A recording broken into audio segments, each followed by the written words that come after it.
Day 1 lessons I learn in Singapore. കുഞ്ഞൊരു ഗ്രാമത്തിൽ താമസിച്ച ഞാൻ പെട്ടെന്ന് സിംഗപ്പൂരിലേക്ക് പോയപ്പോൾ പഠിച്ച കുഞ്ഞു കുഞ്ഞു കാര്യങ്ങളൊക്കെയാണ് ഷോർട്സായിട്ട് പറയുന്നത്. നമ്മുടെ നാട്ടിലായിരുന്ന സമയത്ത് ഞാൻ എൻ്റെ ഫ്രണ്ട്സിൻ്റെയും ഫാമിലിയുടെയൊക്കെ കൂടെ പുറത്ത് പോകുന്ന സമയത്ത് എസ്കലേറ്റേഴ്സ് യൂസ് ചെയ്യുമായിരുന്നു. അത് നമുക്കിഷ്ടമുള്ള രീതിയിൽ നമ്മുടെ കൺവീനിയൻസ് എങ്ങനെയാണ് എന്നുള്ള രീതിയിൽ മാത്രമാണ് നാട്ടിൽ ഞാൻ എസ്കലേറ്റേഴ്സ് യൂസ് ചെയ്തത്. പക്ഷേ സിംഗപ്പൂരിലേക്ക് പോയ സമയത്ത് എല്ലാ കാര്യങ്ങളും എൻറ്റയർലി ഡിഫറെൻ്റ് ആയിരുന്നു. അത് ഈ എസ്കലേറ്റേഴ്സ് യൂസ് ചെയ്യുന്ന കാര്യങ്ങളിലായാൽ പോലും.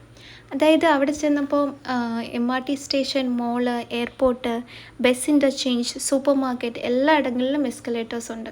ഇപ്പം നമുക്ക് നിന്നിട്ടാണ് പോകണം എന്നുണ്ടെങ്കിൽ നമുക്ക് എസ്കലേറ്റേഴ്സിൻ്റെ ലെഫ്റ്റ് സൈഡ് യൂസ് ചെയ്തിട്ട് നമുക്ക് നിന്നിട്ട് പോകാം. ഇപ്പോൾ അതല്ല, ഞാൻ കുറച്ച് ബിസിയാണ്, എനിക്ക് കുറച്ച് ഫാസ്റ്റായിട്ട് പോകണം എന്നുണ്ടെങ്കിൽ നമുക്ക് എസ്കലേറ്റേഴ്സിൻ്റെ റൈറ്റ് സൈഡ് യൂസ് ചെയ്ത് നടന്നിട്ട് പോകാം. ഇത് ഒബേ ചെയ്തില്ല എന്ന് വിചാരിച്ചു ഇത് പണിഷബിൾ ഒഫൻസ് ഒന്നുമല്ല.